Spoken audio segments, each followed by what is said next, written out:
Oh no. I might sneeze.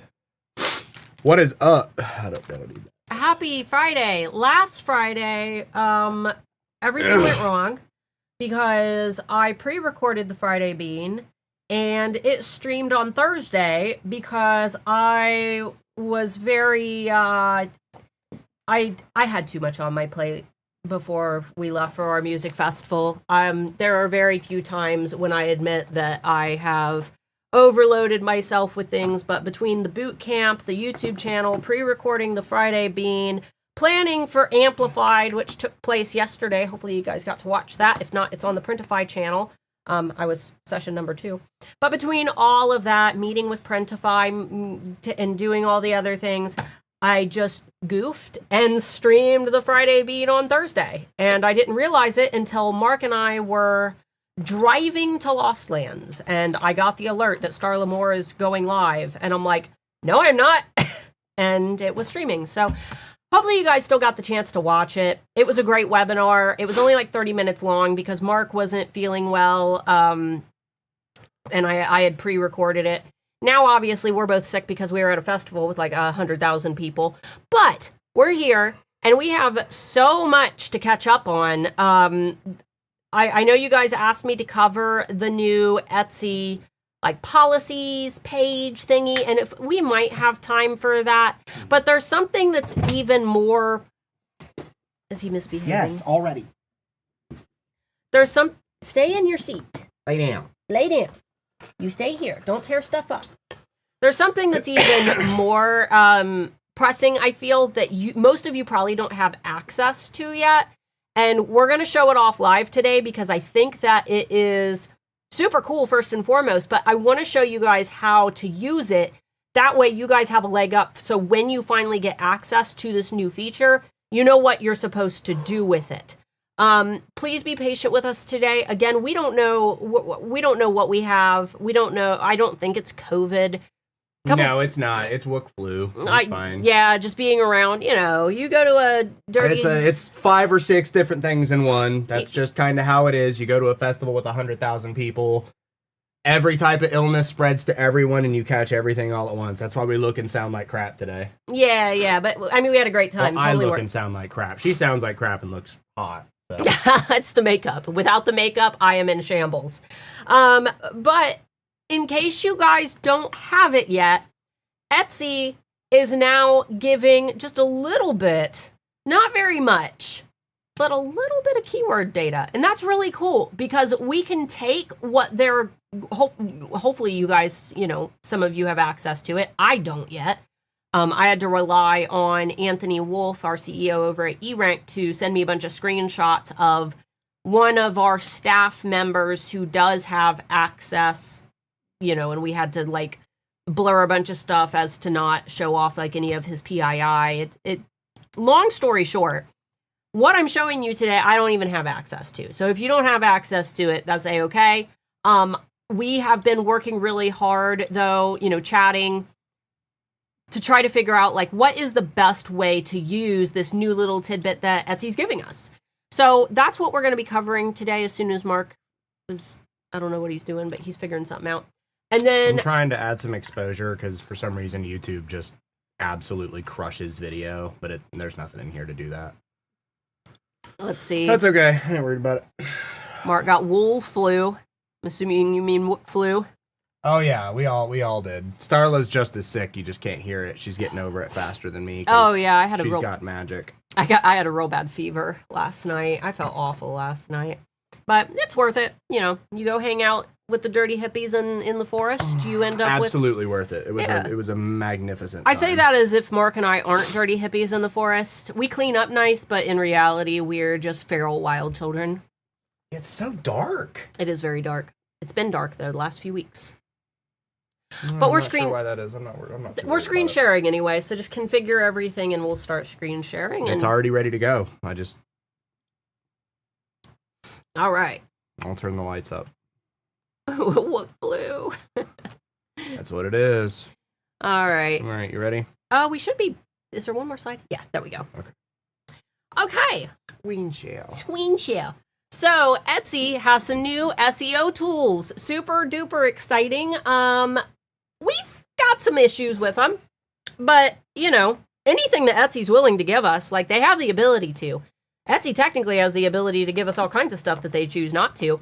The fact that they're finally giving us something pretty cool, though, good for them. I'm really excited to see what else they decide to release, because ultimately, data is a puzzle, and you shouldn't be getting your data sources from just one location. That's why, you know, over at eRank, we highly recommend setting up Google Analytics, because that allows you to get some really rich data. Thankfully, eRank integrates with Google Analytics, so you can attach your Google Analytics account directly to eRank and still, you know, be able to see it all in one location.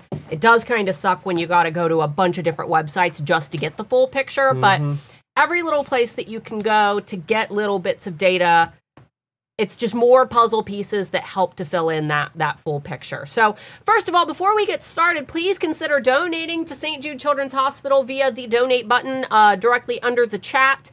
We have started our charity a little early this year, and we're going to be running it until after the holidays. St. Jude is an amazing organization if you've never heard of them. They provide life-saving care to children. They assist with things like cancer treatments, especially, you know, if a parent can't afford it. There's no reason that financial stress should be a determining factor in whether or not a child receives care. So please consider donating. They're an amazing organization, and what better gift to give a child for the holiday season than life-saving care. So we'll mention it again a little bit later in the chat.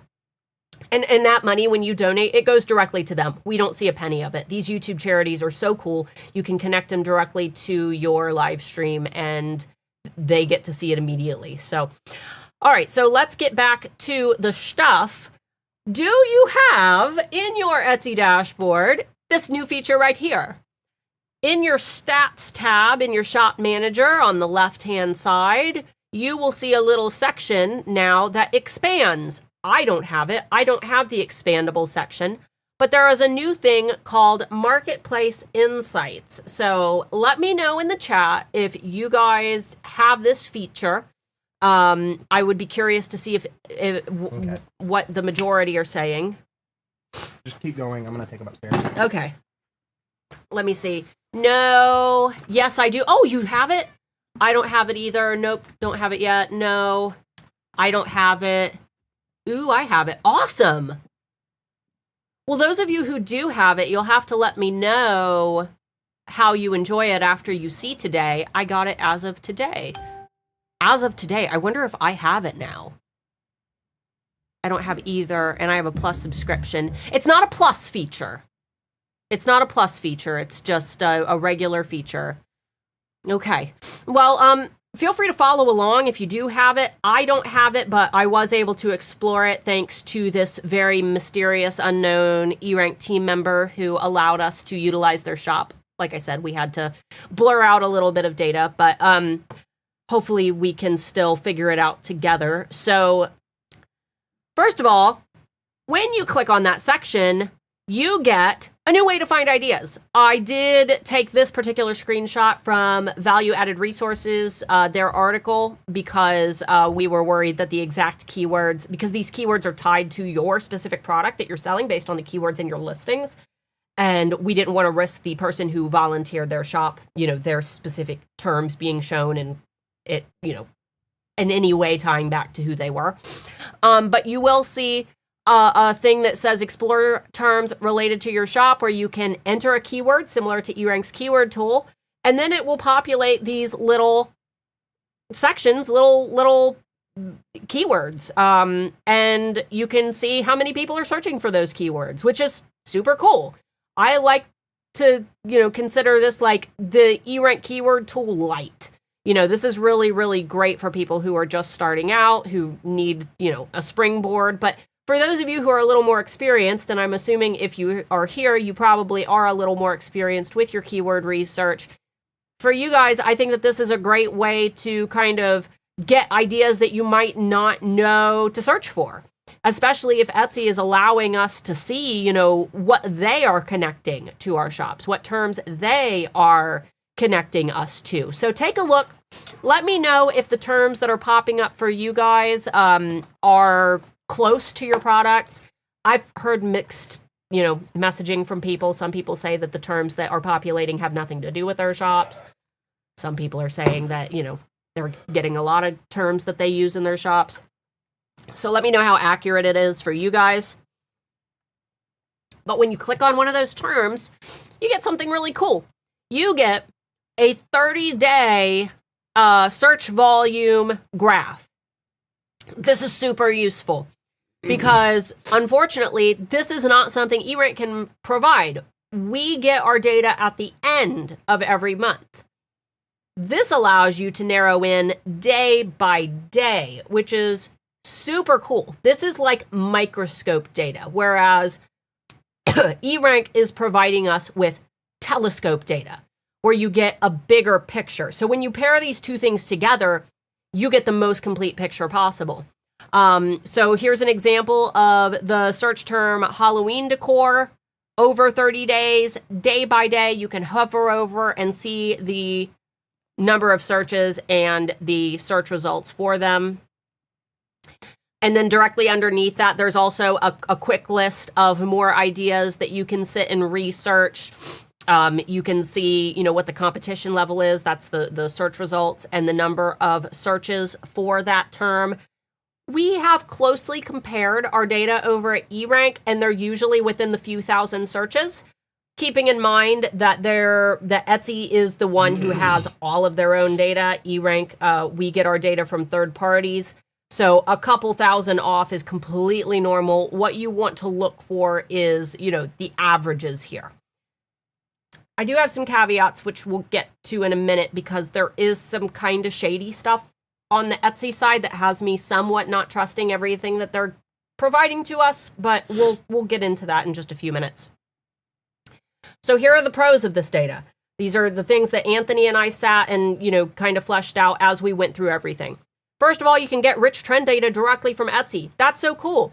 Etsy has never provided anything like this. So finally, they're doing something really, really good.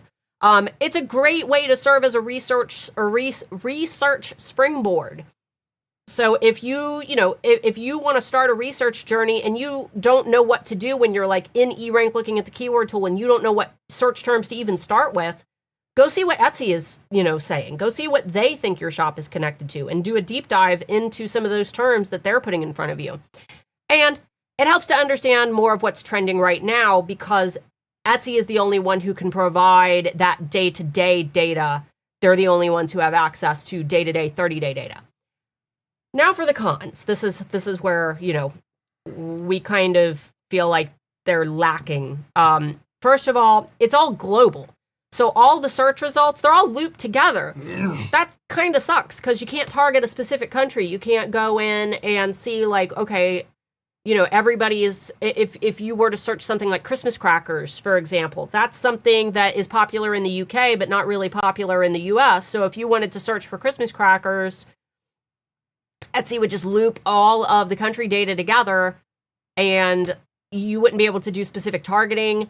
I don't know. I feel like especially now that a lot of people are removing U.S. shipping due to tariffs, it's just, I don't know. It seems like such a simple thing that they don't provide. There's no historical data to look at past seasonal trends. So the number one thing that I look for when I'm looking at data is obviously that 15 months of historical data that eRank has, so that when I'm listing Christmas shirts, for example, I want to know when Christmas shirts started trending last year, so I know exactly what month to list my Christmas shirts this year. And unfortunately, we don't have that. We only have 30 days on Etsy's side. The biggest flaw is that there's no engagement data, no click numbers, no click-through rate, and no conversion data to know if these items are actually selling. Just because people are searching for something, it doesn't mean that those items are selling. So unfortunately, that's not something that they are providing to us. And here's the big one. We've discovered Etsy censoring some data. And this is going to make it hard for vintage sellers, but we also found a couple other wild examples where they were censoring, and it didn't quite make sense why they were censoring those terms. A couple of them did make sense. 18 plus sellers, you guys are just out of luck with this tool because they aren't giving us like any data for 18 plus terms. Aravandi said mine has a copyright term for the first thing that it mentions. Mm-hmm. Yep, that's another one. It's providing some copyright terms. It's, again, it's based on what people are searching for, but Etsy's also tying those terms to your shop, which I feel like is going to make a lot of sellers unknowingly use terms that they're not supposed to be using. It's wild. But it's like a cop dangling a bag of crack in front of your face, being like, "Ooh, you want to use this?" Right.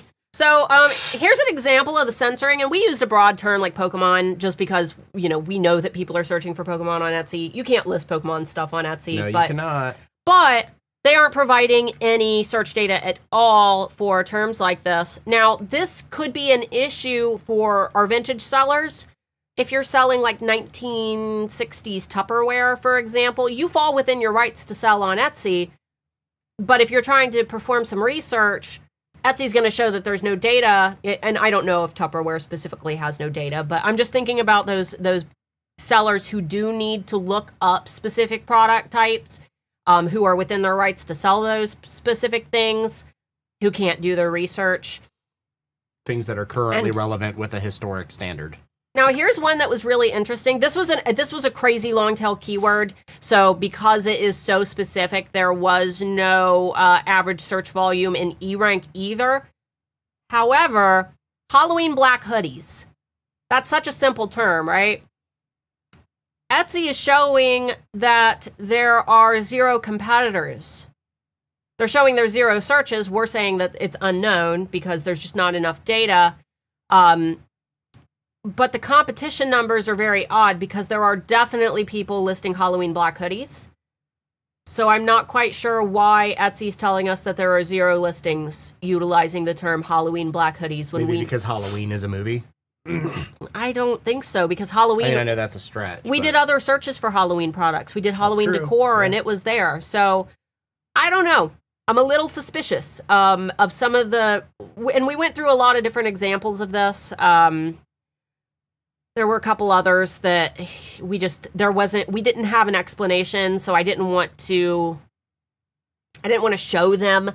But we found a lot of weird stuff. So this was probably the weirdest though. We know for a fact that there are over 40,000 sellers who are selling Halloween black hoodies. So why is Etsy saying that nobody is? I don't know. Again, we'll see how this goes. Maybe they're still fixing some bugs. I don't know.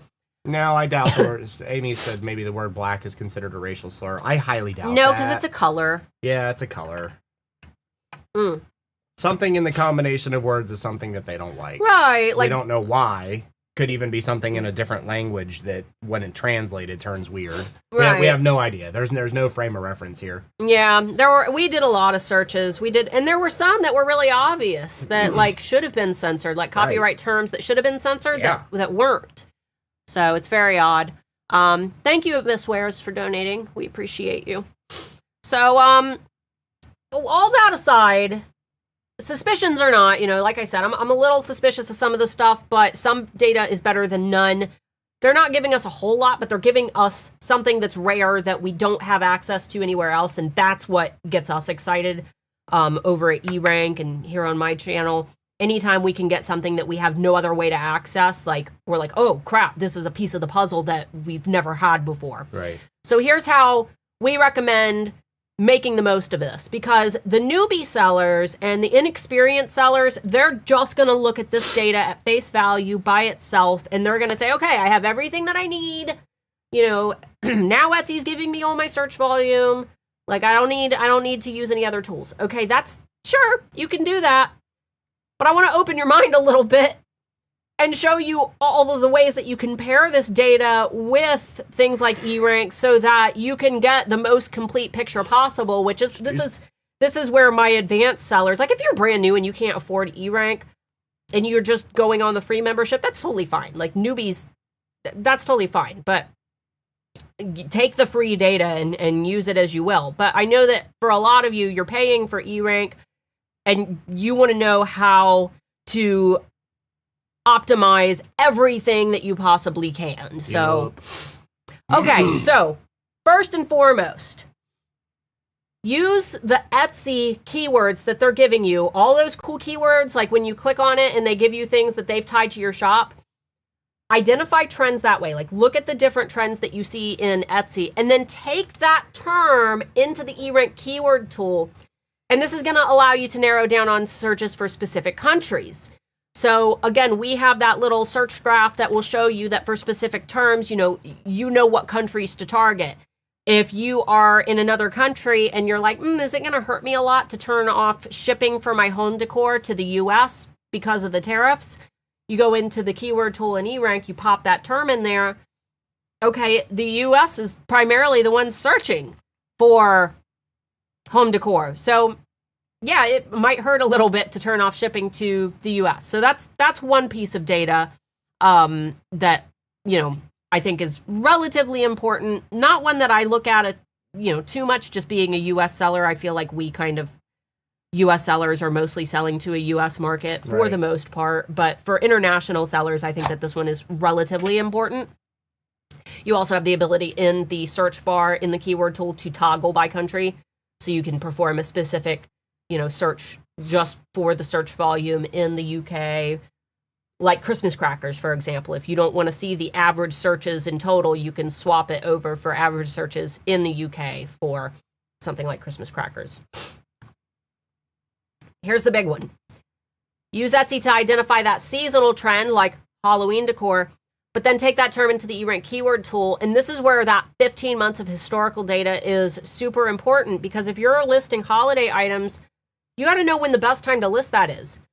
If we see that Halloween decor, is spiking October of last year, that tells us via this graph that Halloween decor needs to be listed in July. And you can even see, honestly, let me pull my mouse over. Honestly, this year, people started searching earlier. So, this year you probably should have listed in June, just because we started seeing the trend take off a little faster. The same thing in the prior year. Yeah. And then it really takes off in the middle of September. Right. And if you're only looking at the microscope view, you're kind of missing, like, this is kind of like, oh, I can list anytime because it's constantly being searched for. Yeah, but it would be better to see, like, where in the grand scheme of the entire year you should be listing in total. This to me is like the most important thing when it comes to listing products. Because even if you're not selling a seasonal product, if you're listing items that are going to be Christmas gifts, you should probably be typing in the word Christmas gift into the keyword tool and looking at what month people start searching for Christmas gifts, just for example. This is another big one. Big gap here. Again, identify that trend in Etsy. You want tissue? Identify that trend in Etsy and then take that term into the keyword tool to see if people are actually clicking those items. Is there a click-through rate?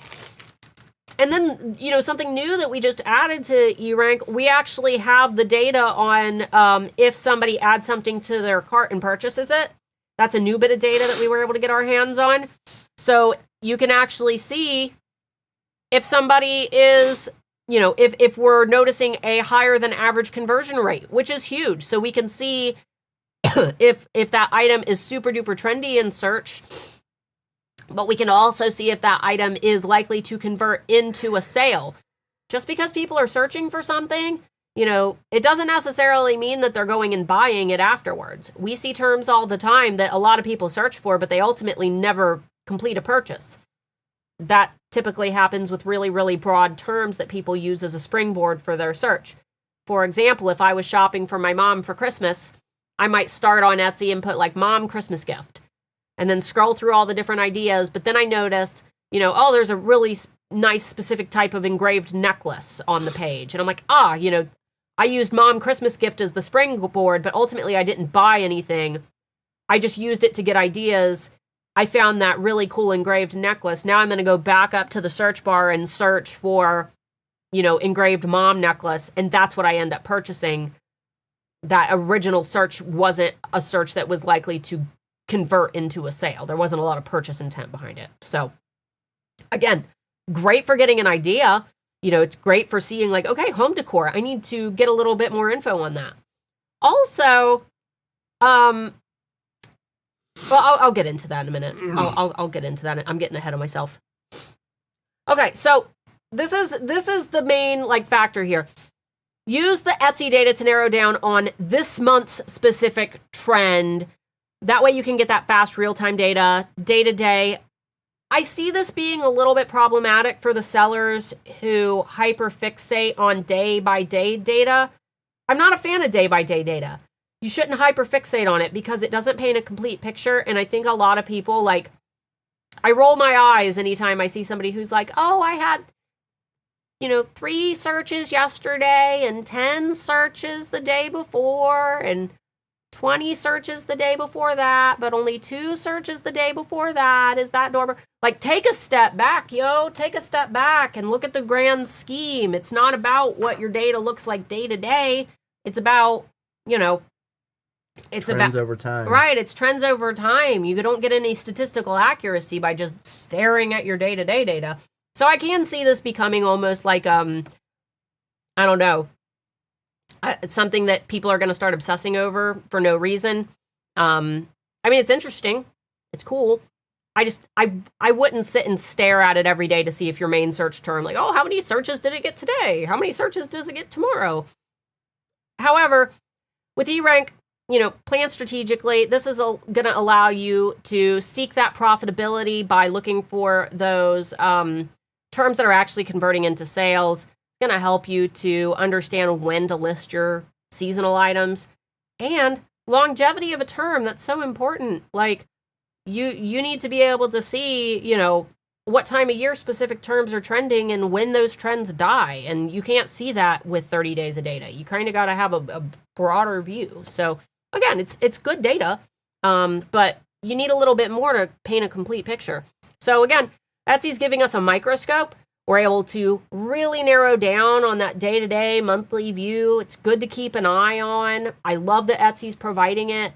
But eRank's data is more like the telescope that's going to give us that macro 15-month view so that you can get the full picture. If you are looking at puzzle pieces, trying to figure out what the whole puzzle, like what the full image is going to be, building that puzzle, you can't do that with just 1 or 2 puzzle pieces. You got to have like all of the pieces together. So again, data is a puzzle piece. The more pieces that you have, the clearer the picture becomes. So this is how I recommend using everything that, they've provided to us. Is that the end? It is. I'm happy to try to answer some questions. Again, I do not have access to this tool yet. Unless I've gained access in the last, 12-ish hours. I'm assuming I haven't.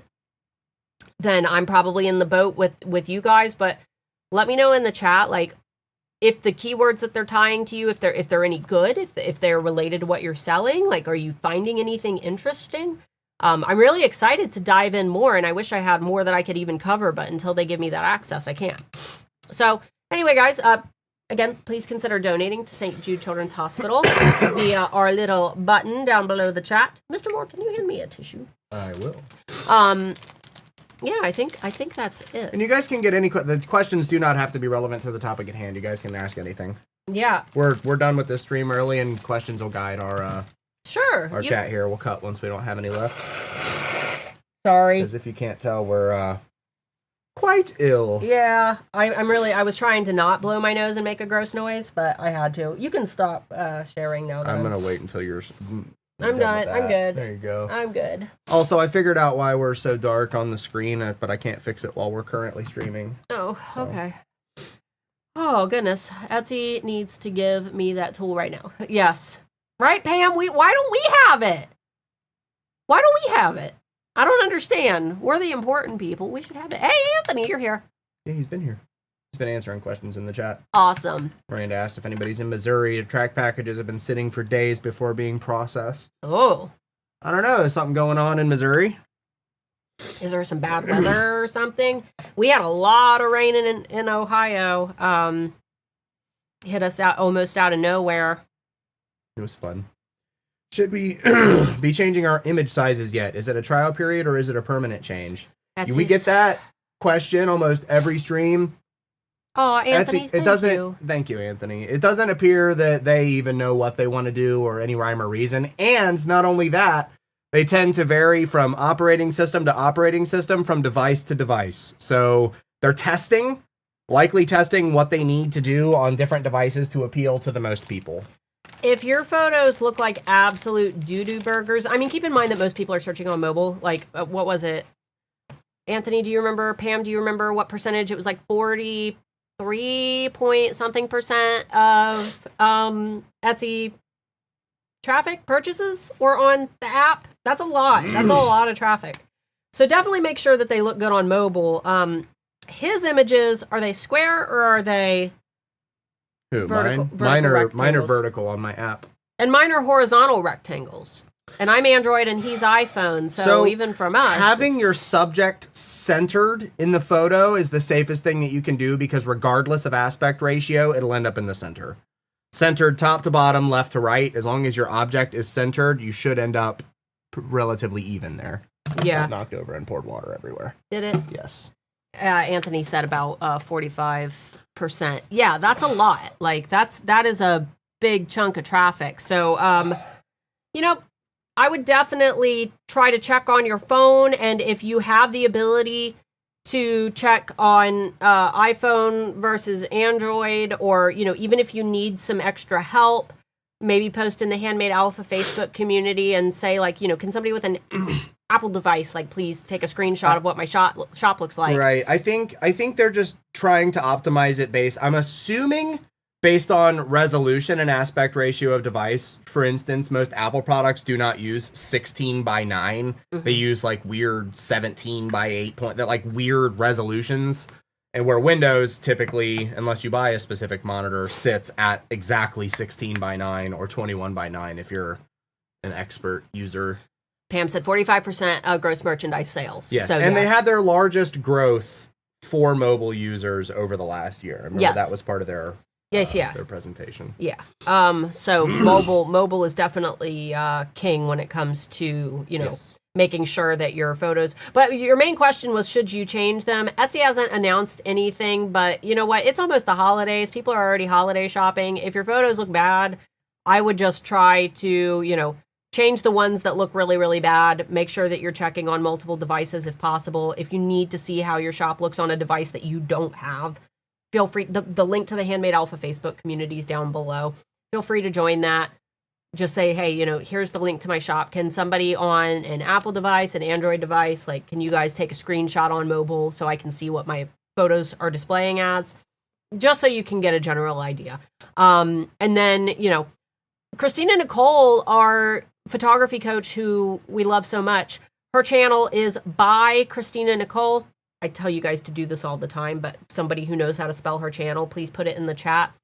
I believe that she's actually creating she either is or has created content about making sure that you're taking your photos correctly, no matter what size Etsy scales them to.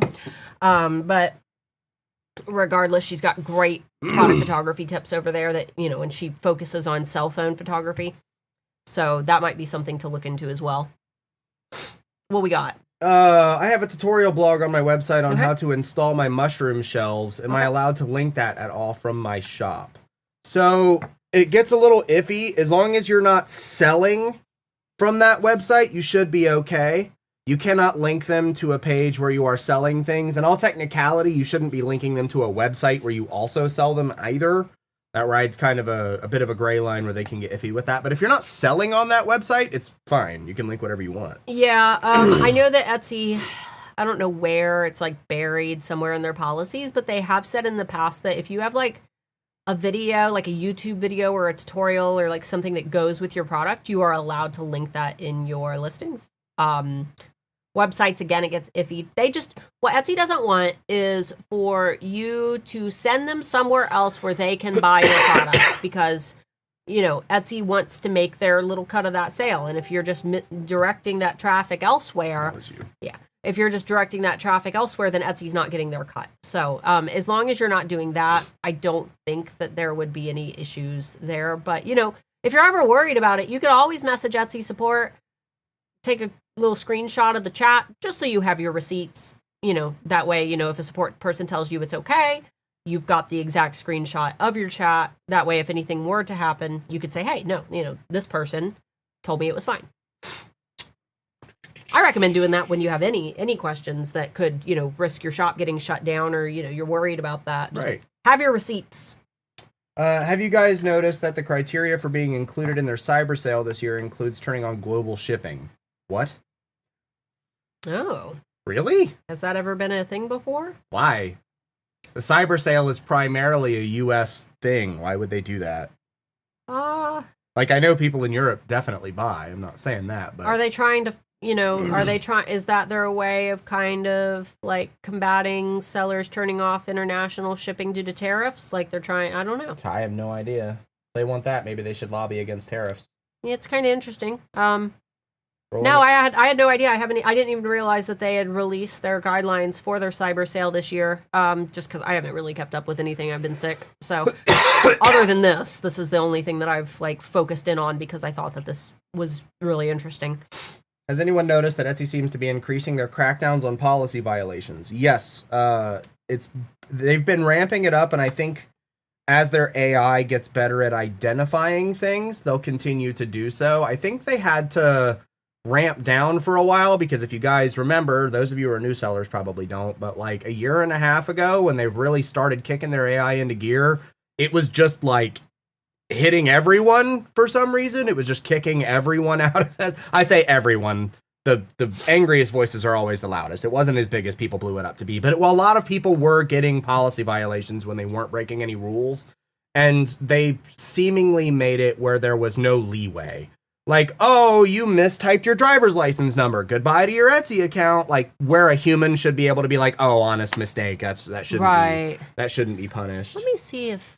But yes, they have been kicking up their policy violation crackdowns quite a bit. I've been seeing a lot more people complaining about their shops getting shut down in public Etsy spaces.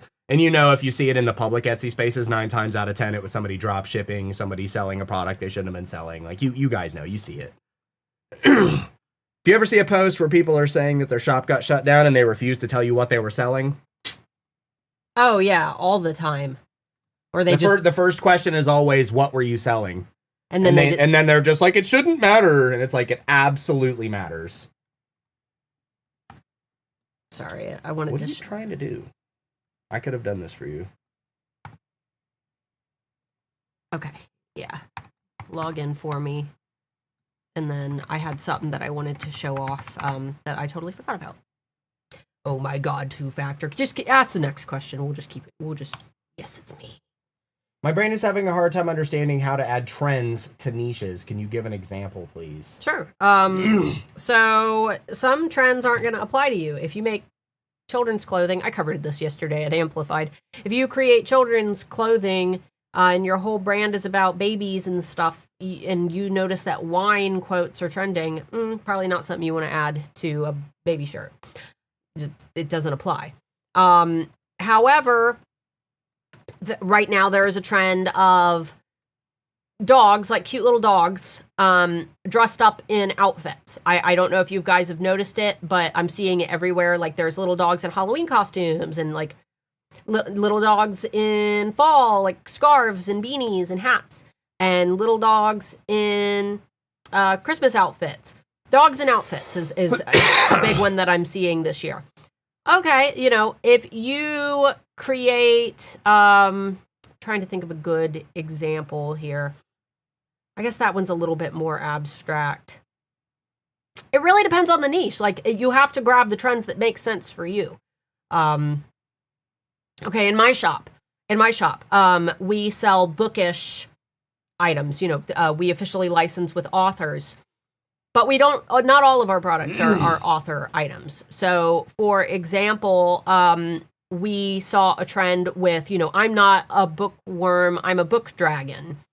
So it made sense for our niche, and our shop is called A Shop of Books and Cold Brews. So we made a shirt that says, I'm a book dragon, and it has a dragon sleeping on the books, and it's got like a cold brew coffee sitting next to the dragon. So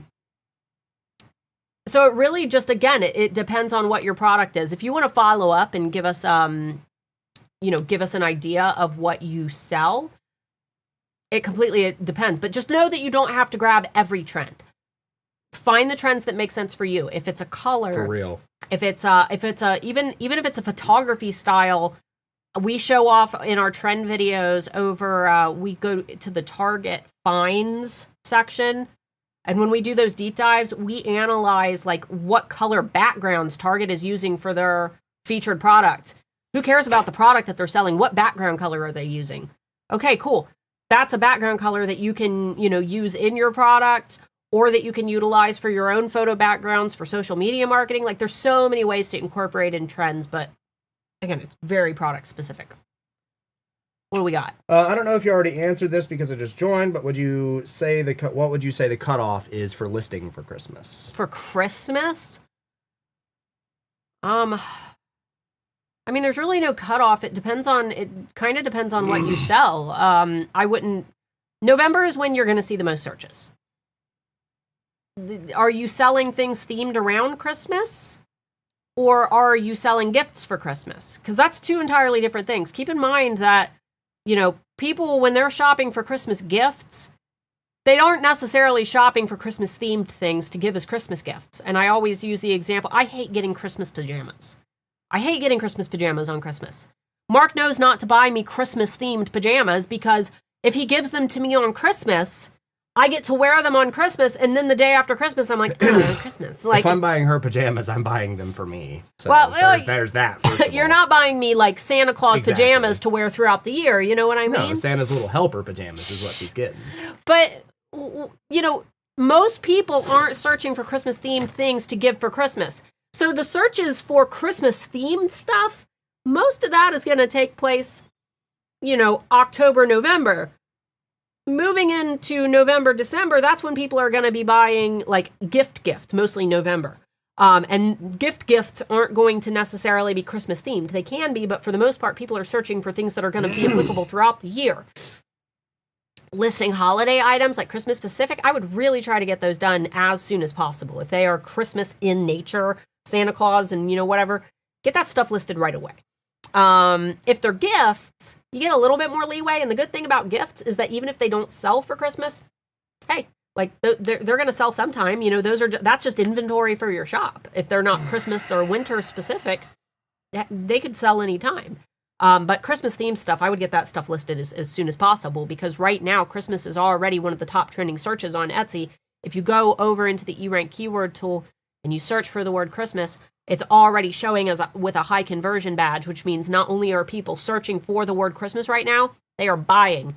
And that badge has been there since July. Christmas items themed around Christmas have been selling at an exponential rate since July. That's insane. This is the first year that we've really ever seen these searches take off this early. And I think it's because people don't want to get slammed with all their Christmas shopping super close to the holiday. I think that it's going to, because the financial situation for many families is not great right now, they're trying to do a little shopping early. That way it's not such a big hit come holiday time. They're starting early so they can stretch it. All right. Landmine question. No. What is your opinion on Etsy witches and the Kirk spell? I think this is going to do Etsy damage reputation. I'm going to try to answer this without angering the psychotic people on either side of the spectrum here. First of all, you can't sell spells on Etsy. You're not allowed to sell spells on Etsy. That's already a policy violation. Is that a spell? Or are they saying people were buying spells to try to get him off and whatnot. You can't do that. You're not allowed to sell spells on Etsy. I don't care what people say. It's directly in their policies. You can sell physical items that do specific things as long as you don't make any claims. You cannot sell non-object things. You can Etsy. you can sell. I just looked it up. I thought you could sell with.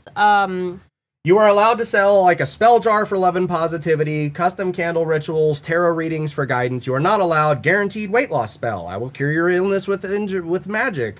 Win the lottery spell. Assassinate someone spell. Right. You can't sell those on Etsy. So for one, it was something that was breaking Etsy's policies to begin with. Because you got to provide them with something. Here's the thing. And without trying to push too many opinions here, we don't believe in metaphysical things. That's not our jive. We are not religious. We don't believe in any of that mumbo jumbo. That's not our thing. No fault on you if you believe in that kind of stuff. However, if you actually look at the amount of people who believe in that kind of thing, very few people do and will believe that it actually had any effect whatsoever on the events that occurred. So I don't think it's going to affect Etsy in any which way. The headlines are already kind of dying off for the event anyway. The only thing that's left over are people on both sides screaming at whose fault it is. So Etsy's already kind of out of the picture when it comes to that event. That's as far as I want to dive into this. You can't dive into something like this without pissing somebody off. And both sides are wrong on all occasions when it comes to this particular event. So we're not going to touch it with a 10-foot pole. Right. So just keep in mind that there are anytime something happens that creates heat. Gotta have a scapegoat. Well, let me talk. Anytime something that happens, that creates heat, there will always be someone out there on both sides that wants to profit from the heat. Because heat is profitable. It's sell your soul kind of heat, though. It's kill your reputation.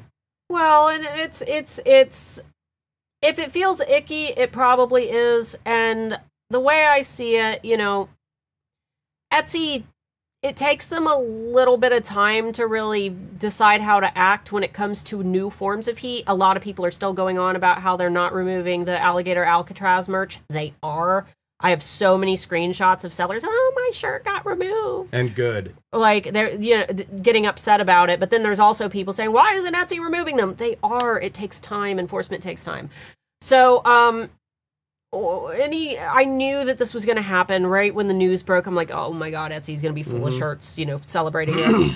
Just keep in mind that Etsy has clear policies on what they define as products that are hateful.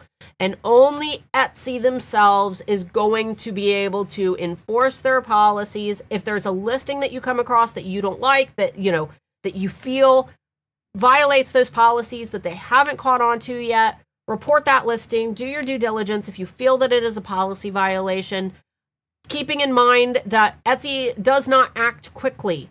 When it comes to things like this, like there's a whole legal team that has to make decisions. Like it doesn't mean that Etsy's not doing anything on either side. It just means that Etsy needs time to figure out what to do. And let's be real. Etsy's a marketplace. They're a marketplace for crafters. Like they're not designed to...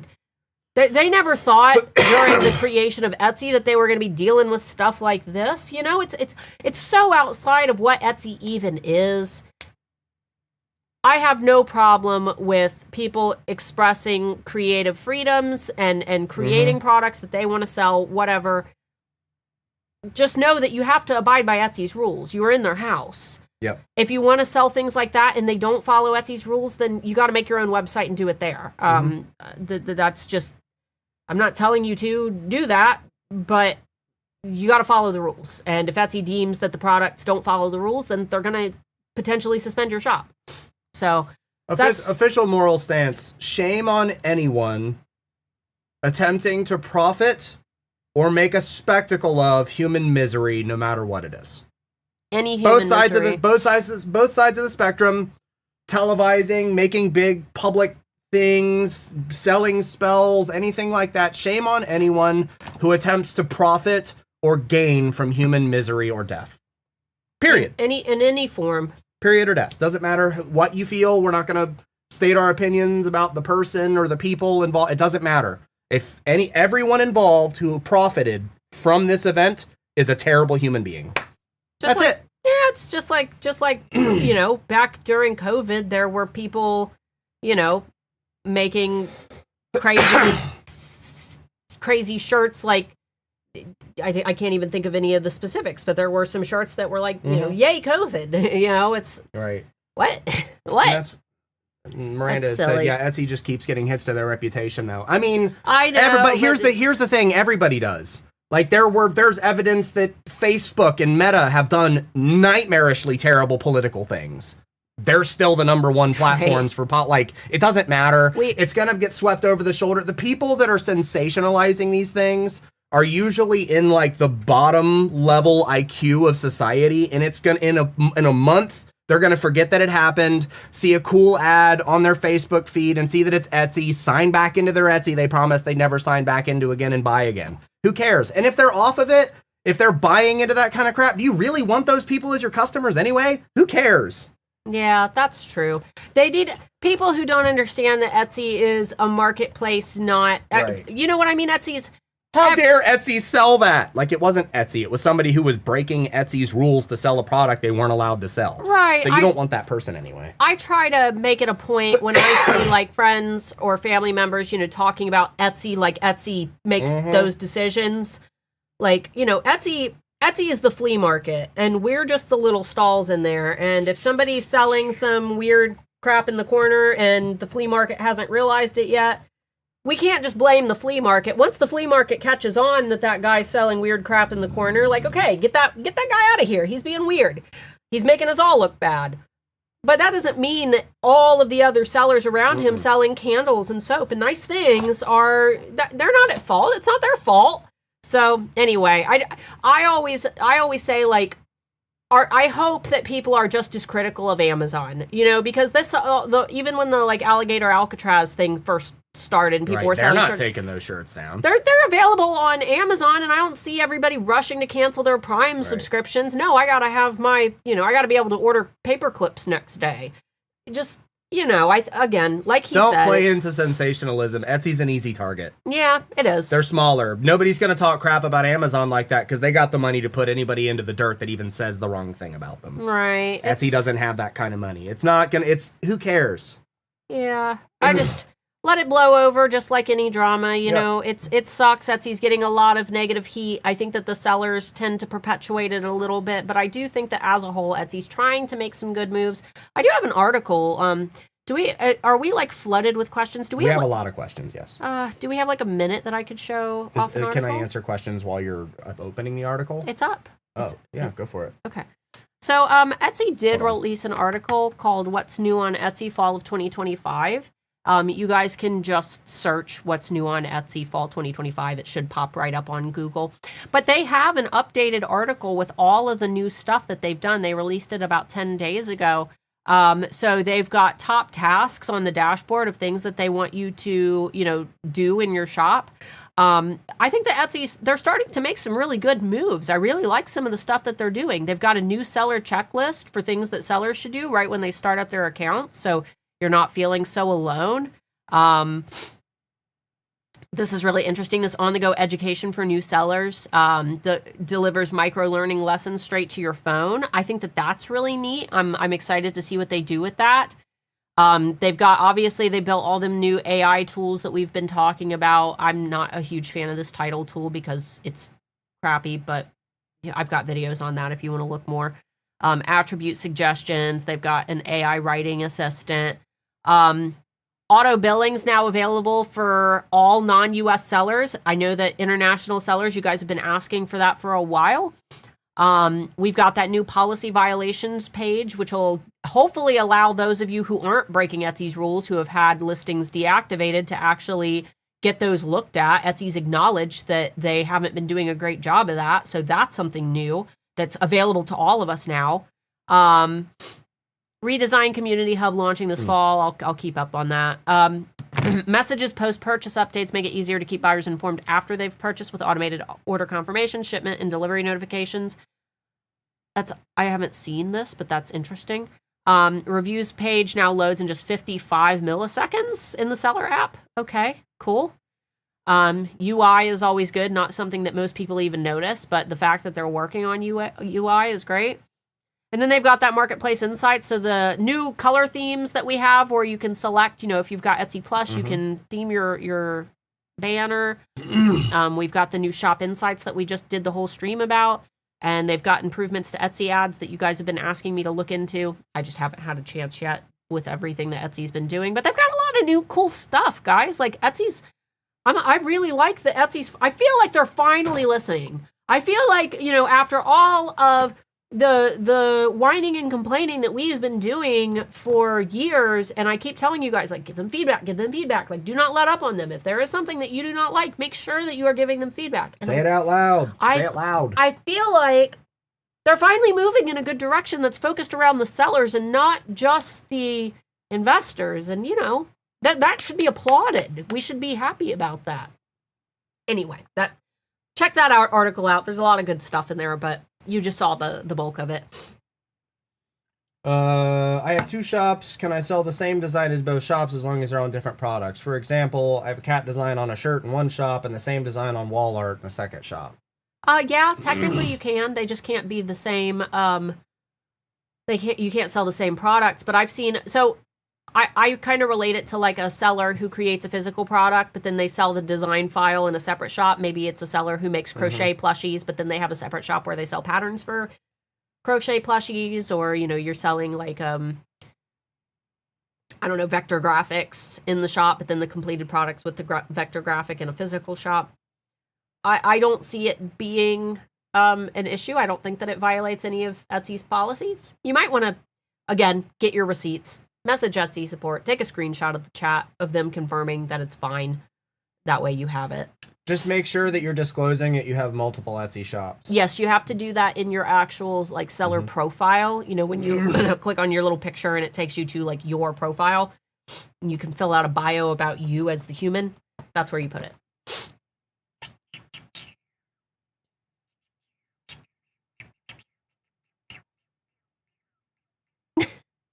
What? Just you. I'm looking for questions. I can't hardly breathe, dude. From France, I simply can't ship to the U.S. at this time. The post doesn't take the packages. It would suck if I participate in the cyber sales because of that. It's not my fault. Yeah, we're sorry that our politics are so garbage right now. Yeah, but keep in mind that the cyber sale is not the end-all, be-all. You can run your own sale. So the cyber sale, if you follow all of Etsy's guidelines for their cyber sale, basically you get featured in like their cyber sale section.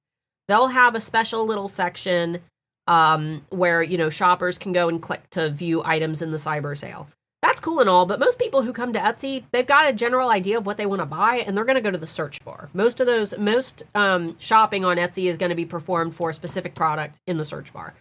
Just because you're not in their cyber sale doesn't mean that you can't have a sale. You can totally run your own sale. And most of your hits are going to be via the search bar anyway. So don't feel like you have to. And a lot of sellers, they say, what is it? It's like usually 35% that you got to offer to participate in the cyber sale. I don't know. Most sellers say like, I can't offer 35%. You don't have to. You don't have to be in their little cyber sale section. People are still going to be shopping, and you can still put your shop on sale. Just pick a different percentage. You don't have to be in their cyber sale. You can run your own cyber sale. Couple of people discussing that you do not have to do that for the cyber sale, that's not true. Oh, okay. That you do not have to turn on global shipping, but it does help to boost your chances of being featured if you offer it, but that it's not a requirement. Okay. I'll look more into it. Yeah. I didn't even realize that they'd already released guidelines on it. We've been gone for 4 or 5 days. I sell a lot of mental health items. Should I change my titles, descriptions, and tags now, or wait till my listings are removed? I would wait until at least one of your listings gets flagged. If you guys missed my video on Tuesday, Etsy seems to be deactivating products that utilize terms related to anxiety, ADHD, and autism. We've had a couple sellers say that the term relief, like stress relief, for example, like a squish toy, like stress relief, that those are the ones that are getting deactivated. I've had a lot of other people say like, no, I just make care packages, like, like bath gift sets, and mine are, I call it like my mental health gift set, and that's getting deactivated. So there doesn't seem to be a consistent pattern other than terms that are all related to mental health in general. Several of our students messaged Etsy support. We got mixed messages. Of course. One support member said, just don't use those terms at all. Don't use terms like ADHD, autism, stress, anxiety, yada yada in your listings at all. We don't know, because the chat people are also inconsistent with what they tell us. I do have a full video that talks about all the different messages that our sellers received and what happened. But my advice at this point is if you haven't had anything deactivated yet, your shop isn't going to get suspended for it. That's not what Etsy's doing. They're just deactivating listings. But what we have noticed is that sellers who get like one listing deactivated, it usually starts with one. And then bang, bang, bang, bang, bang. Exactly. It's like once you're on their radar, they target in on you and then they deactivate more. So I would leave things alone for now. But if one gets deactivated, okay, that might be the point when you need to start thinking See you later, about. Anthony. See you, Anthony. That might be the point when you want to go in and make some adjustments to the other items in your shop, just to be safe. I have had ads on a few months, and I've gotten more eyes on my shop. Okay. And sales. If I turn them off, will there be any residual momentum in the algorithm since my click rate also went up? Ads don't have really, other than being shown in ads, any effect on how you show up in front of people. Well, I mean, they do. So, yes and no. Any momentum that you got strictly from the ads, obviously you're gonna not be getting that exposure anymore. Because but there's no ads. Because there's no ads. But the hope would be that if the listing has gotten a decent amount of activity, sales, reviews, that hopefully your listing quality score is also increased. And Etsy likes to show listings that sell frequently and, get good reviews frequently. They like to show those listings to more people searching for similar products because they know that they're most likely to help you win the sale. So the answer is maybe. It's all chance. It just depends on how much those ads helped your listing overall and how many sales and reviews and things, and how well you are now in Etsy's good graces. Theoretically, yes. Theoretically, you should still get a little bit of, you should be doing better than you were before you had the ads. But it just really depends on how much of your traffic and sales only came because you were running ads. So, I mean, test it. You can test it. And if all else fails and you're like, oh man, my sales are tanking, you can always turn the ads back on. Mm-hmm. Are they loopholing for selling spells by giving a printable download of it? That's always been the thing, is that you can download a digital file. Yes, but you still cannot sell something with a metaphysical promise. Right. So it's irrelevant. Yeah, you can't attach a promise to it in general. You've never been able to attach a promise to it. Well, that's not true. They didn't kick that rule in until like 3 or 4 years ago, because people were selling those like spell kits and like wand kits, like make somebody fall in love with you. Like that was big on Etsy a few years ago, but they finally kicked in a rule when they start. It was like a year before they really started all their like policy violation stuff, probably like 2019, 2020-ish was when they really kicked that into gear. Yeah, I believe it. I mean, you can I swear you can still do psychic readings and stuff. We have students. But you can't make a promise. Right, you can't attach a promise. Like saying, if you buy this thing and download it, this person's gonna die. You can't. Right. And that definitely violates Etsy's policies. It might even be a crime. I mean, it might be. It is in the state of Pennsylvania. You can't tarot readings. You can't even do tarot readings, which a spell would probably fall in the same vein as that. Are those blue laws, though? Is that a blue law? No, or is it a standing law? I think they were using it to punish people that were doing like festivals and stuff. Yeah, but you said that was like an 1800s type. Yeah, it was like an 1850s, 1860s law, but that doesn't make it a blue law. Right. Blue law is something they don't enforce. I can almost guarantee in PA they do enforce stuff like that. Is there any negative for keeping Halloween items up all year other than losing the boost from a new listing and paying the listing fee? I sell digital products for reference. No, because digital, I mean, you got to think that Halloween is one of those holidays that people enjoy all year long. And if you're selling digital files, that makes me believe that people are utilizing those files to do either their own crafts or make their own things. And, people are going to start shopping for stuff to make their own Halloween things early. You're probably not going to get the traffic that you would get if you, if it were in season. But there's no harm. There's no harm in leaving them up. None at all. You just need to do so with the expectation that you're going to be paying the listing fees for, the 4-month renewal period, and that the listing probably isn't going to sell very much. But it might, if it's not listed, it won't sell. So there are those people who want to buy the spooky stuff year round. My mom's whole house is done in black and red roses, skulls, and Ouija boards. Like, that's my mom's whole house is done like that. So she is constantly shopping for stuff like that all year because that's just the theme of her house.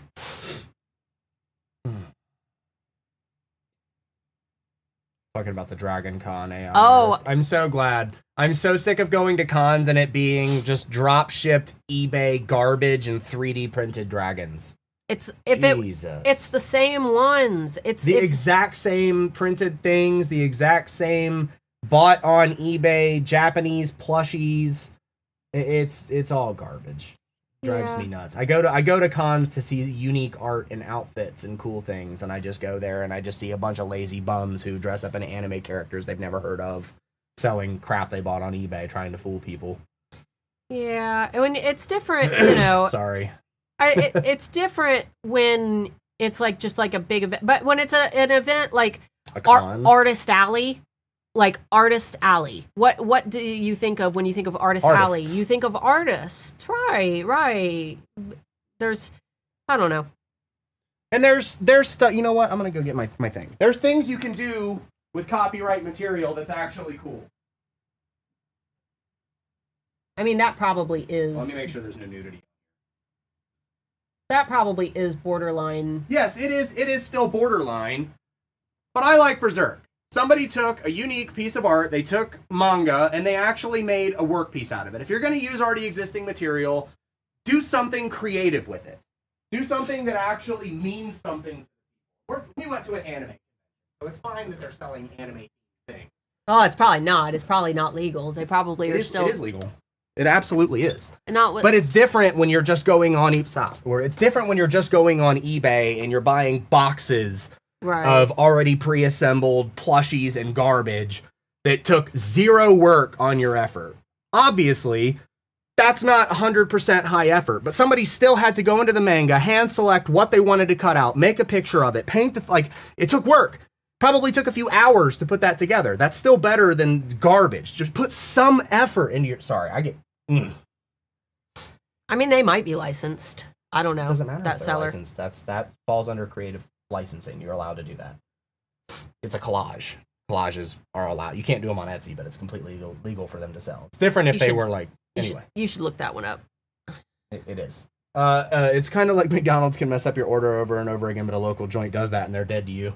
Until it's like 2 o'clock in the morning, the Benjamin's empty, and you've had 3 or 4 beers, and you don't care if your order's messed up. You just need some McDonald's fries.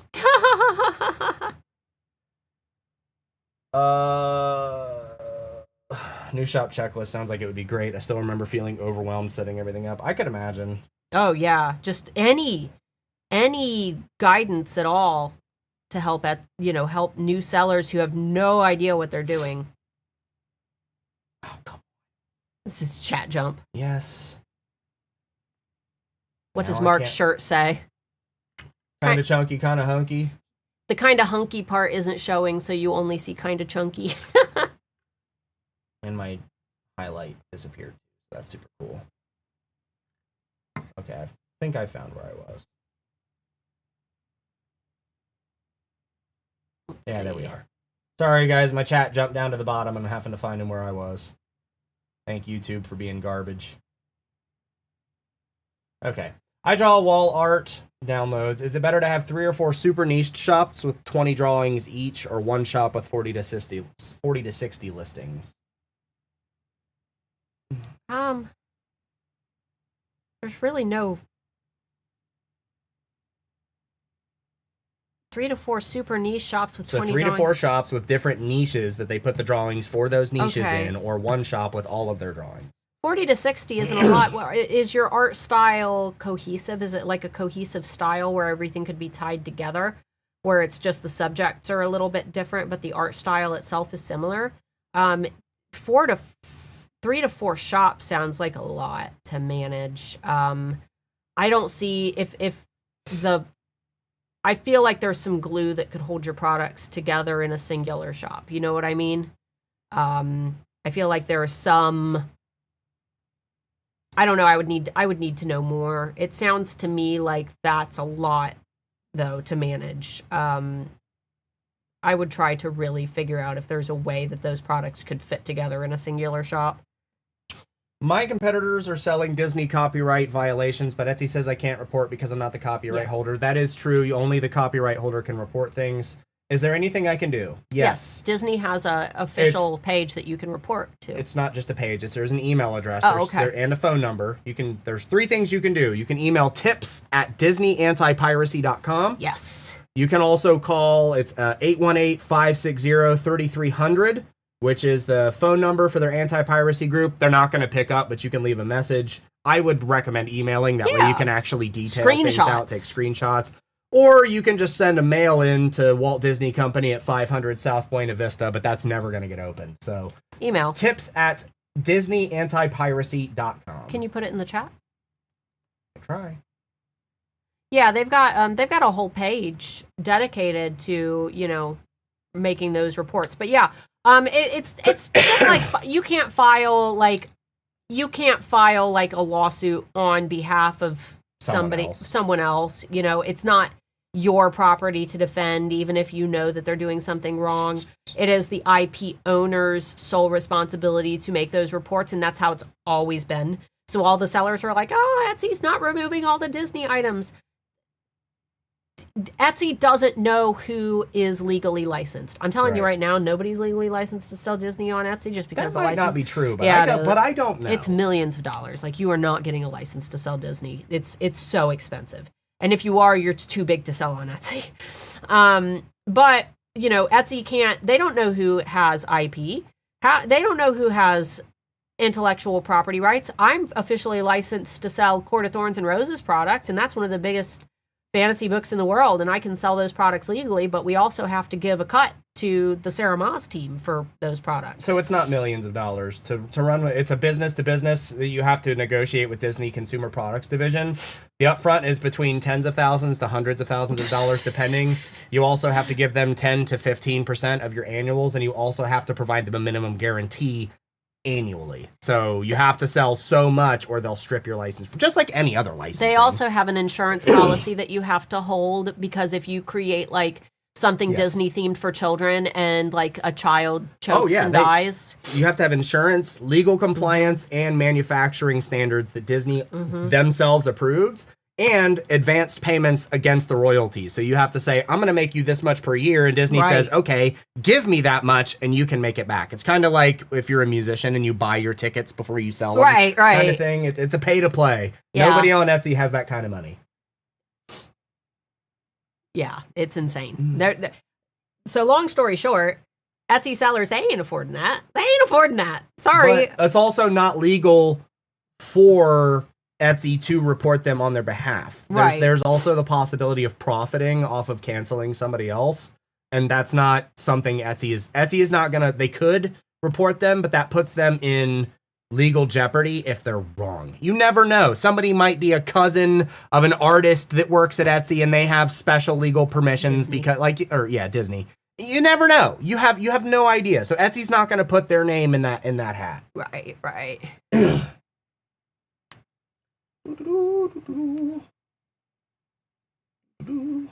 It's okay if you have the dragons on your table, as long as you're like doing your best to try to print them yourselves. And you said they're in addition to things you also have. I'm just talking like Fatty Pancakes said that she goes to the reptile expos with her handmade products, but literally every other table is 3D printed, articulated animals taking up every single booth. Things that they bought a box of 100 on Amazon and put no personal effort. And that's another thing, is you can buy those 3D printed products in bulk and not even print them yourselves. And who's to say that, most of them aren't. Most of them are not printing them themselves. Right. There's it's getting saturated super duper fast. Like I don't have a problem. I've got a bunch of 3D printed stuff that I think is cool. It's just seeing the exact same thing, the exact same items over and over, no matter like where you go, no matter what booth you go to, seeing the exact same little articulated dragons. I'm just like, I'm fatigued by it. They said they print everything art themselves with huge attention to quality and detail. See, that's different. Right. That's different. Some part of the effort is you. Right. That's different than somebody that just buys a box of 1,000 on eBay and calls it a day. Right. And I mean, we're speaking as two people who literally just got back from a festival where I mean, I was kind of, this year at Lost Lands, I was kind of grossed out by how many of the booths were AI. Oh my God, the AI art. And it was so like low res, like blown up on big POD products, like tapestries and stuff. And their booth prices aren't even really that bad. From what I was hearing, to vend it, it's not really that bad. It's expensive, but to vend at a thing with 100,000 people where every single person is probably going to walk into your booth, it's not that bad. Right. I dropped, $250 on a painting that someone sat and spent hours at the festival. At the festival. Right. I wish we could have been able to get the big one, but $1,000 for a painting, we don't have space to put. I would be too afraid to move it, to transport it. They probably ship it for you. Anyway. I sell a lot of t-shirts in my store with the designs that have specific niches, and since I love quotes, I also sell posters and magnets with my favorite quotes. Should I have a new store for those? Not necessarily. Again, you say specific niche, but you're not giving me enough information about what that niche is for me to be able to tell you. It's more about how well those products and the aesthetic. It's not about what you sell. It's how well those products fit together. For example, you walk into a Hot Topic store. Well, what do you expect to find in a Hot Topic store? Gothic clothing. You're going to find trip pants and band t-shirts and, Gothic jewelry and things like that. That all makes sense together. But you also go into a Hot Topic store and you see Care Bears and Squishmallows, and you think to yourself, well, these are awfully cute. These are awfully pastel and colorful. These don't look Gothic. Well, actually, that's not true, because goth kids love Care Bears. My whole generation, my little generation of goth kids, we were obsessed with Care Bears. And now it's Squishmallows. Goth kids love Care Bears. They fit.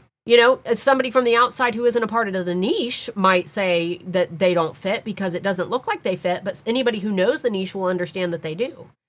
So it really just depends. It entirely depends on what the glue is that holds those products together, and often it doesn't mean that you have to sell only shirts or only magnets or only mugs or only that is an industry. Those are product types. Those are not niches. Those are just types of products. What is the overall theme of your shop that holds it all together?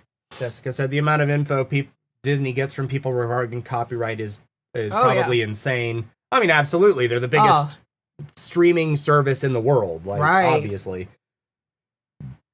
Also, it's going to depend, because they're probably eventually going to look at the emails that they get sent if they don't have an automated system. Etsy is a near $1 trillion company, right? Etsy. Disney, yeah. They make a ton of money, right? Mm-hmm. They have the money to hire people to look at these things. But they're not just going to take a look at a shop that has Disney stuff and say, get rid of that. They're going to take a look at the shop selling Disney stuff and say, are these people making thousands of dollars a month on our IP? If the answer is no, they're just going to disregard it because it's not doing any damage to them. The fact that it's taking up space on Etsy is irrelevant to them. They don't have any stake in Etsy. They don't care. They're going to start looking at shops when they look and they say, oh, this shop has 50,000 sales. They have our IP in there. And then they're going to say, okay, keep an eye on that shop. Mm-hmm. And then they're going to wait until especially if it's US, they're going to wait until they've sold $5, $10, $15,000 worth of item once it becomes a felony. And then they're going to come after you. And not only are they going to repossess all of your belongings, they're going to send you to jail for 5 or 10 years. Well, that's what they're going to do. And they do that. I made a video 2 years ago about that couple in Florida. That couple in Florida that received, Disney actually, they do send cease and desist. They try to be nice at first. Sure, most IPs do. But the couple just continued doing what they were doing even after they were warned. And Disney was like, okay, you know what? Y'all ain't listening. So they slammed them with a lawsuit. If you search Starla or Disney, I've got a whole video on that from a couple years ago. But yeah, Disney doesn't play around. They try to be nice at first. They give you a warning. They say, hey, you quit doing this. We are on to you. Unless they see that you're already making a ton of money, then they're not going to ask us. Right. If you're making a ton of money and you don't know what you're doing is wrong, then you're not very good at business. Most people know what they're doing. Yeah, by the time you get to a point where you're making a bunch of money, someone has told you, hey, you're going to get in trouble. And you have chosen to put your blinders on and not see it, And I think that, it's normal. It's normal for newbies. I sold some Disney-themed skeleton keys when I first started out. Remember, I had a Minnie and Mickey set of keys when I was 19 when I started selling on Etsy. I didn't know. I had no idea. I did what you guys do and looked at other sellers, and I'm like, oh, other people are doing it. It must be okay, you know. And I never got caught, but when I realized, oh, this isn't legal, and I actually did my research, it's about when you learn. Stopping when you learn before something bad happens to you. Being a decent human being. Right. And I understand. Disney's a big company and they hurting for money. I get that. I understand. But the same laws that protect Disney are the laws that protect small sellers. And the laws cannot be written in a way that only protect, that only protect the little guy. Those laws are the universal laws that protect artists. The laws that protect Disney are the same laws that protect you if someone steals your work. So just, keep that in mind. See, the thing is that I know so many people who do IP stuff with crochet and sell them at shows. I don't have a problem with that. Realistically, there are non-necessity parody things that can usually get you through. Obviously, with Etsy, this is a whole different story. You can't sell IP stuff, but IP isn't as strict in the real world. Etsy's a little bit of a different battle. There are laws to and from in between. Like, let's say you like a manga and you draw your own version of a character doing their own thing. Depending on the circumstances in the state and where you are, might be legal. It's up to you to know what you can and cannot sell. Etsy, you can't sell any of it. No right. IP, regardless. In-person sales are a little different because there's gray areas for this kind of parody. Thing. Like, for example, parody. Let me think of a good example. Okay, so if you made a funny version of here's one that I actually saw once at an event. You made a funny version that looks like the Subway logo, and I saw it on a shirt. It was supposed to be like a zombie, and it was like Subway, but it said like "Eat People," and it had a zombie in the background, and it looked like the Subway logo, and you could tell that it was supposed to kind of look like the Subway logo, but it said like "Eat People" or something. That could fall into parody, and there are laws that protect that type of product. Etsy doesn't care about that, though. If they get a policy violation or if they get an IP takedown from Subway, for example, they're going to side with Subway because Subway is the intellectual property holder, and Etsy doesn't want to get in the middle of all that legality. We are not legal experts, and when it comes to things like this, you guys have to be able to do your own research. And if it comes between you getting sued, it might be best for you to get on a site like LegalZoom and pay the fee right. and talk to a lawyer, or justanswer.com and try to work with a lawyer to make sure that what you're doing is, legal.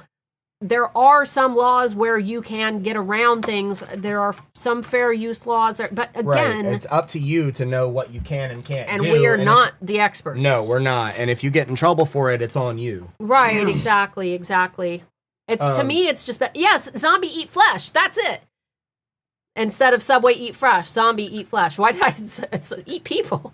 It doesn't even rhyme. It sounded nothing like. I'm glad that you remembered because it just completely slipped my mind. But Am I wrong for thinking there are better uses for one's time than reporting a shop to Disney? No, not necessarily. I don't do it anymore. I used to. To each their own. Hey, you know what? If there's people willing to do it, cool. Like, they're the champions. I come across so many in my day-to-day that I just... Man, I have got too much on my plate to sit and report every shop that I see infringing on it. I just don't... Now, if I receive something that I've purchased and it's got a made in China, it's in a sealed box, very clearly came from a drop shipper, I'm gonna report that shop 100%. Oh yeah, I've gotten pretty ticked off at sellers where they... the cat tree behind us that was supposed to be a handmade thing on Etsy came from a warehouse in Los Angeles, California, still in its original box with the branding on it. Right. Yeah, that was because we wanted to have a cat tree that we bought from a handmade seller behind us for our set for Bubbers to sit on, and now we have this big thing that, what are we going to do with it? I'm not going to throw it away. It's a big cat tree. Yeah, exactly. We're not going to pitch it, but... What do you think about Pinterest marketing? I just started.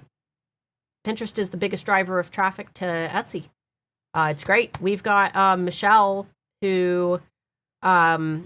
she is my virtual assistant for the alphas, and she's going to be working on a Pinterest-style bootcamp. She does need to push that back. For those of you who saw her announcement in the Handmade Alpha group, Michelle was just diagnosed with breast cancer. So she is going to be going into surgery soon, and she had to push back the building of the Pinterest. She's trying to decide whether to do it like a boot camp type thing or doing it as like mini courses. But she's been working on Pinterest stuff for makers for like the last few months. I'll have more details on that later, but Pinterest is the #1 driver of traffic to Etsy. So yeah, I think Pinterest marketing is fantastic. I'm not very good at it, but Michelle thankfully is, so. Patty Pancake said, by the way, most of those people at shows with the articulated animals do print them themselves. I do talk to those people. I think my problem comes in when I go to, for instance, a vintage game convention. We went to, was it OhioCon? No, it was Ohio Game Expo. Ohio Game Expo. It's supposed to be an expo for video games. And vintage video games and consoles and cards and stuff like that. Collectors, and models. every third booth was those printed dragons, the same packs of Pokemon cards, the same plushies, and it's been the same with every con that we've been to, especially the one we just went to. We just had a local con, and every other booth was the exact same 3D printed dragons, the exact same, you know, the plushies we're talking about where they're the balls, like they've got the Pokemon ones, then they've got the Dragon Ball Z ones, and then they've got the Naruto ones, and then they've got all the newer animes, but they're the exact same figures. Over and over and over. And there's 50 vendors, and 25 to 30 of them are selling the exact same identical things with like one unique thing that they sell. And it's just, it gets overbearing when I pay $60, $70 to go to a con to support local artists, and most of them are just selling the same thing that they themselves didn't design. I don't have a problem with people doing things themselves. That's fine, but it's just, it's a drag when I want to support local artists and all the local artists are doing the exact same thing. Right. It's like, well, I mean, it's the same fatigue that you get on Etsy where, you know, where you go to shop for something and you see the exact same items by different vendors and you're like, you know, where's the uniqueness? Like, thankfully Etsy's starting to do some declumping so that we're not, you know, having to deal with that as much, but. Cons are supposed to be curated. Yeah, a lot of local cons are kind of just ran by malls and things with people who don't even know what they're about, so. Can you report someone that is drop shipping items? Yes, you can. Oh, yeah. Drop shippers you can report because that's not an IP issue. That is a direct policy violation. So if you have a way to... The biggest offenders are in jewelry right now. Oh, yeah. Absolutely. But most of those jewelry sellers have 100 to 200,000 sales, and Etsy isn't going to kill some of their biggest profit. They did with Bohemian Findings. Did they? Yeah, that was one of the #1 Etsy sellers in the world. And Etsy... Was it Bohemian Findings? Yeah, one of the top Etsy's, I believe it was Bohemian Findings. Etsy finally, even despite the fact that this was probably $1 million Etsy seller, Etsy did boot them. So good. Yeah, I really hope I'm not misspeaking and that it wasn't Bohemian Findings, but I believe that that's who it was. I heard Nintendo is the same, especially with Pokemon products. Nintendo is probably the most aggressive IP holders on the planet. Now, however, I'm not usually one for like screw this company, but screw Nintendo for their recent trademarks on video game stuff. Oh yeah, they're ridiculous. Screw Nintendo on that. Absolutely just bigoted. We're not getting into that though. Nintendo. What they trademarked the ability to summon monsters in battle, and it's like, what? There's so many different IPs where you summon a monster to fight. Like, and they certainly weren't the first. No, there were so many. But yeah, that they're like, oh, nope, that's ours. I don't know. Absolutely silly. Yes, it was Bohemian Findings. Oh, thank God. Okay. We are over time. I am strained. I think we're going to go ahead and cut it. Yeah, I am feeling feverish. I am the same. And I still have to record a video. Guys, please, we love you. We love you. We're sorry if we were a little laggy today, but we appreciate the 270 or of you who are here. If we came off negative today, we didn't mean it. We're very sick. We're so sick. I feel like my fever's coming back. We got back on Sunday, and we have been sick since. But it was worth it. It was absolutely worth it. Beautiful times. Follow us on Instagram. Yeah. If you want to see pictures from the trip, my personal Instagram is just Starla, the letter K, more. Don't message me about business on there. We will not reply. I will not reply. I even have a can- pinned message that says no business DMs here. You can also follow me. I'll be posting my pictures this weekend. Big_Marc, MARCM, on Instagram. Yeah, if you want to see pictures from our trip. But we appreciate you guys, and we never want to discourage you. It's just our job here is to, if you're creating what everybody else is creating, you're not standing out and you're not building longevity for yourself. If you're only doing what everyone else is doing, like, our job is to help you break out of the box and build something that's unique and profitable. Because ultimately, if you're just doing what everybody else is doing, whether you are creating buying a creative fabric design and slapping it on a bunch of t-shirts, or 3D printing the same exact file that everybody else has access to who owns a 3D printer, you're not creating something that's unique. And you might make a little bit of money, but eventually your market is going to become saturated, and it's a ticking time bomb, right? Yep. Eventually, everybody is already going to have their fill of 3D printed articulated dragons, and you're going to have to find something else. And that's not building a business of longevity. It's okay to start out, and especially if you didn't know, if you are doing something actively wrong or incorrect, it's fine. We all make our mistakes. Learning pains are the worst.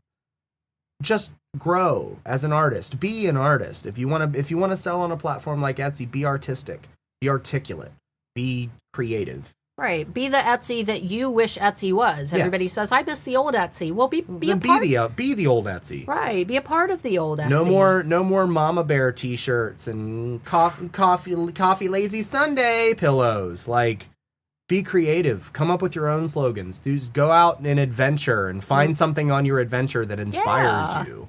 Live, laugh, love. Live, laugh, love. Live, laugh, love. There's enough live, laugh, love stuff. No more live, laugh, love. Happy you are living. Most of you aren't laughing, and there is not enough love to go around, so quit lying. Right. Create something new. Something fun. Something that's going to make you money. We want you to make money. For real. We're full of love, but we want you guys... And you know what? Don't be pissed off if you go and get inspired and make something artistic and no one gives a single crap. Oh, I've done that. Because I'll tell you what, as a musician and someone who's been following musicians their entire lives, the things you love the most are the things people could give a crap less about. It sucks. It sucks, but that's how it is. You ask any, like, AAA musician that's out there that's toured 100,000 person shows, and they're like, what song do you wish that would have been popular? And they'll list a song that you've listened to twice, and they're like, yeah, like Wait and Bleed was Slipknot's favorite, not their favorite song, but it was everybody's favorite song when the album came out. That's just how it is. I love how you use Slipknot as an example. That was an easy one for me. Right. You have like Wait and Bleed and Duality, two of their most simplistic, least effort songs that they wrote were their absolute radio hits. And then Pulse of the Maggots.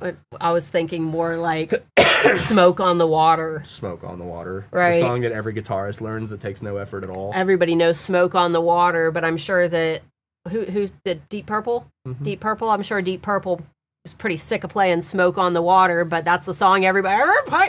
Freebird! Right. Like how sick do you think Deep Purple was at playing Smoke on the Water? No, I will say Freebird's nice because it's like one of the most complicated. Well, difficult. It's like the standard for rock guitarists, right? Right. But we're just rambling at this point. We love you guys. Filling that ad space up. Yeah, We appreciate you though. Thanks so much for hanging out. This Tuesday's video, I'm about to sit and record the whole front half of this video where I talked about the new Etsy SEO tool. I'm just gonna make a short version of that because I'm sick. And I know that not many people want to sit and watch an 1.5 hour long video to get the part at the beginning. So I'm going to be making like a 5-minute version of that for those who are cranky and don't want to watch the big long thing. But please consider watching it.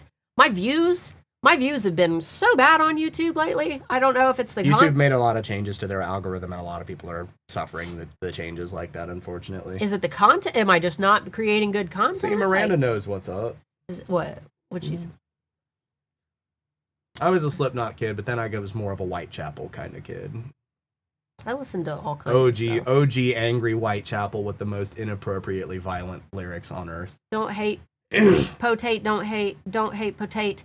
Potate is the name of my bird in Finch. Oh, there's Potate back there behind Mark. You're hiding potate. My Finchy. You can't see him. That's I'd okay. have to completely move. Thanks for hanging All out, right, guys. we love you guys. We appreciate you. We'll see you, and of course the end screen is not gonna Oh. work on my thing, so I gotta do it over here. Oh. All right, guys. Goodbye. Bye. Goodbye. Goodbye. Goodbye.